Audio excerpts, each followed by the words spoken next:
Coming up on episode 97 of Creative Writing, I am talking about how to avoid getting sued for using images on your blog. I can't go back to sleep, it's almost light. These restless thoughts have kept me up again tonight. Hello and welcome to Creative Writing. This is the podcast for you, writers, bloggers, and creatives who want to build an online platform without being smarmy. I'm your host, Kirsten Oliphant, and I'm so excited to be with you here again this week. Now, I am in the middle of doing a shorter episodes, I should say, because I am recording and setting up the Profitable Blogging Summit, which we are just a little over a week away from, and it's super exciting. We've got 30 sessions, over 30 actually, and speakers talking all about things that you need to know to build that platform. So even if you would say like, hey, I'm not interested in making money with my blog, I'm a writer. Hey, there is still stuff for you to use. You can sign up for that by going to creativewriting.com/PBS for Profitable Blogging Summit 17. So creativewriting.com/PBS 17. You can listen to amazing interviews and learn so much. I actually just got off of an interview with Dave Chesson from Kindlepreneur talking all about how you can better utilize Amazon to sell your books and also grow your email list and get reviews, just all the things that people are constantly asking. So I hope that you guys will go sign up and check that out. It's going to be fantastic. Before we dive into avoiding getting sued for using images, I want to give a shout out to our sponsor for this month. And I'm excited to share this as always because this is a product I use and it's Pop-Up Ally Pro made by Ambition Ally. So one of the biggest things about this pop-up, and I feel like I'm constantly answering questions for people about this. I was just asked this past weekend when I was speaking at the Mediavine conference, which kind of pop-up or what works best for getting signups on your site. And really the answer is it depends. So for some people, maybe a pop-up works. For some people, the sidebar works, although a lot of times that's the least effective. Maybe something in your header or a feature box, which is kind of a full width sign up right below your header. And here's the thing about Pop-Up Ally Pro is that it is not just pop-ups. You can actually have 12 different places on your site that you can use these. You can have one of those buttons where you click it and then the opt-in will pop up, kind of like a lead box if you're using lead pages. You can put it in the sidebar. You can use it as the feature box below your header. You can use it as kind of those smart bars, kind of like Hello Bar is a really popular one that people use, but you can do that with Pop-Up Ally Pro as well, where it can go up at the very top of your screen and kind of scroll down with people, or you can do it at the very bottom of your screen. You can embed things directly into posts. There are so many options that it's just a tool that no matter what works best for you, for your audience, you can totally use that using Pop-Up Ally Pro. And I think it's really good to change the opt-ins. And I've said this when I was asked this question at Mediavine, I said, it's really important to change things up so that people see new things in front of them. And so you can do that because you have all those options. So if you want to check out our sponsor for this month, you can go to ambitionally.com/Kirsten. And you can read about all the features and decide if you want to use this tool. And I will, again, I'm giving these plugs because not only are they a sponsor, but I use them and have used them and will continue to use Pop-Up Ally Pro.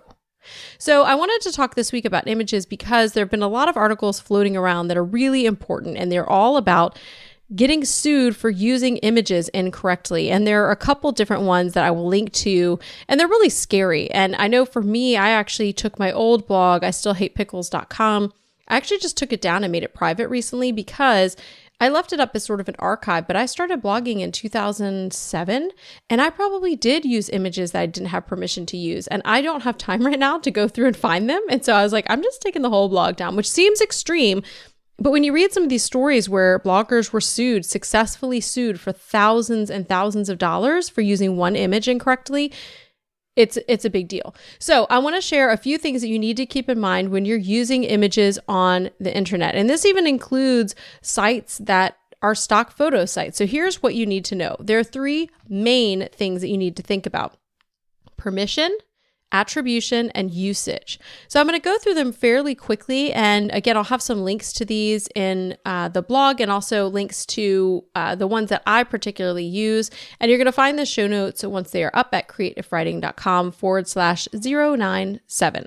So let's talk about permission first. And this one is, I think, tends to be the most obvious and sometimes where people stop. So permission basically means that you have permission. And in other words, you can't go Google, like if you want to use a bell pepper in one of your posts because you're writing about food and you forgot to take a picture of your bell pepper before you sliced it up, and you Google bell pepper, use the first pretty image on there and put it in your blog. You do not have permission for that because it's on the internet, does not give you permission.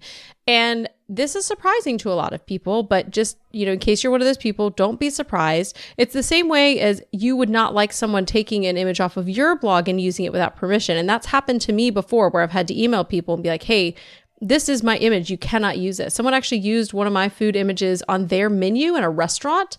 And if you think people won't find out, like, someone emailed me, was like, I was in a restaurant and I saw your image from your blog on this menu. And it was crazy that anyone even noticed that it was like new enough that it was my image.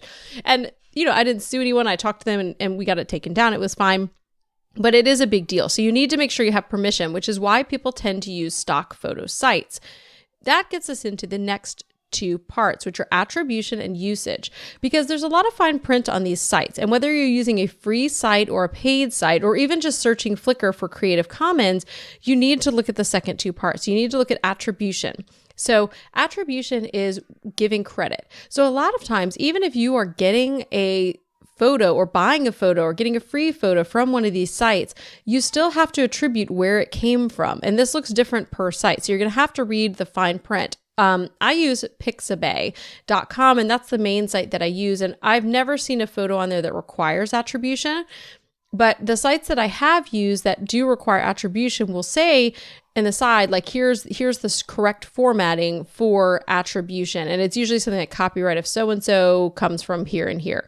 And so you really have to pay attention to that, because maybe you downloaded the stock photo, but if you with permission from a site, but if you don't use the correct attribution, you can still get in trouble for that. It really matters. So you need to check those sites.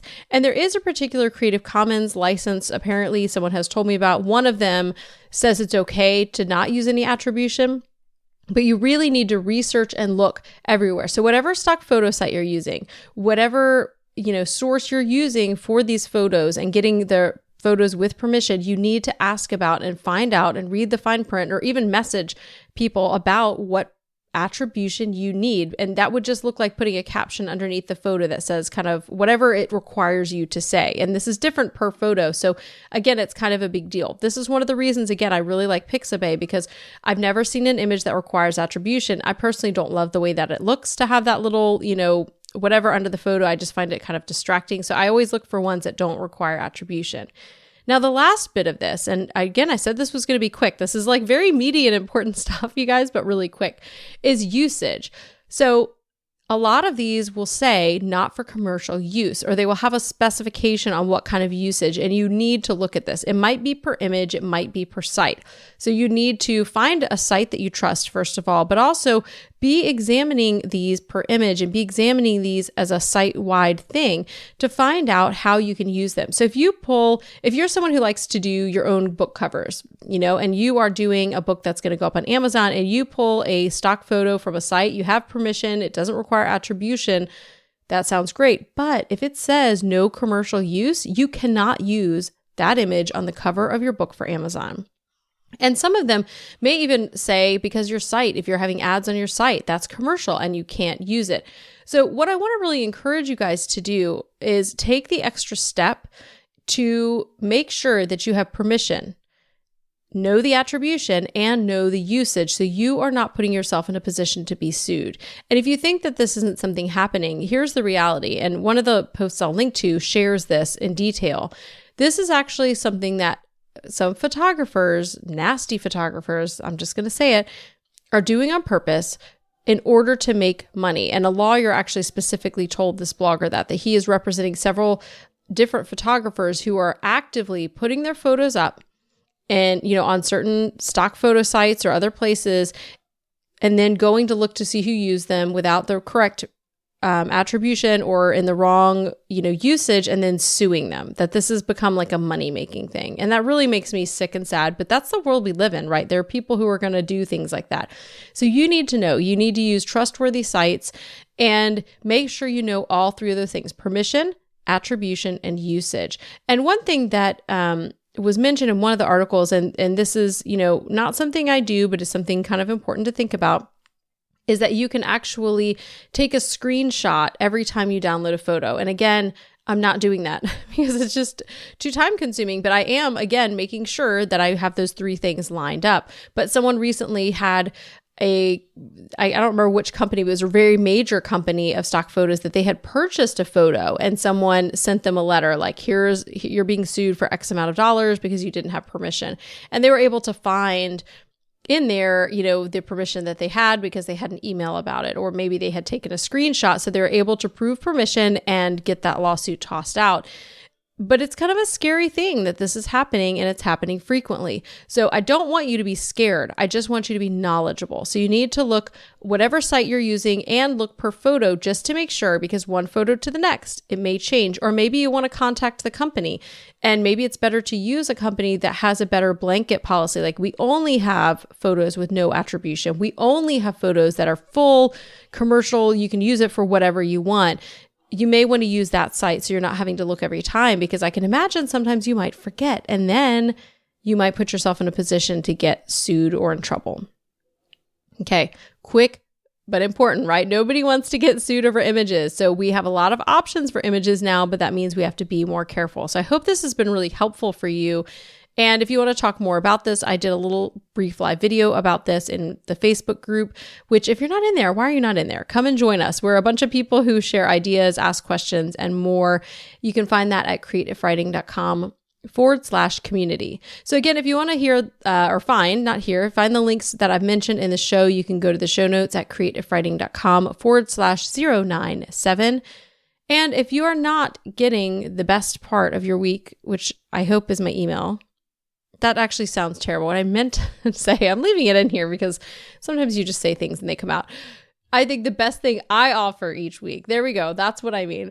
The best thing I offer each week is my email. Then you want to go to creativewriting.com/quick fix. And normally this is an email plus audio, but I'm taking a little break from that audio and will be taking a break from the podcast, gasp, starting in mid to late May. So I'm just warning you now so you're prepared. Don't forget to go check out our sponsor. You can go to ambitionally.com/Kirsten to read all about Pop-Up Ally Pro, one of my favorite tools on my website. Don't forget to sign up for the Profitable Blogging Summit, creativewriting.com/PBS17. And hey guys, there's only a couple more episodes left before I'm announcing a winner of someone who's going to get entrance to all my courses and more, just for leaving a review.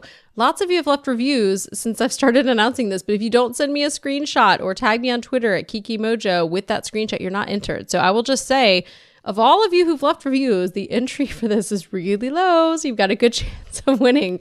But if you've left a review already or leave one now, it can be an older review. It doesn't matter. Just send me a screenshot, because otherwise it's too hard to count all the entries. Ain't nobody got time for that. All right. Thank you guys so much for listening. I would love to connect with you more. So again, join us in the community, creativewriting.com/community, or sign up for the email list so that you and I can talk one-on-one. And that's creativewriting.com/quick fix. I'll end with a shout out to Jasmine Commerce, who has provided the music for the show. And if you love the tunes you hear every week on the show, you can go to jasminecommercemusic.com. Thank you for listening. I hope you have an inspired week.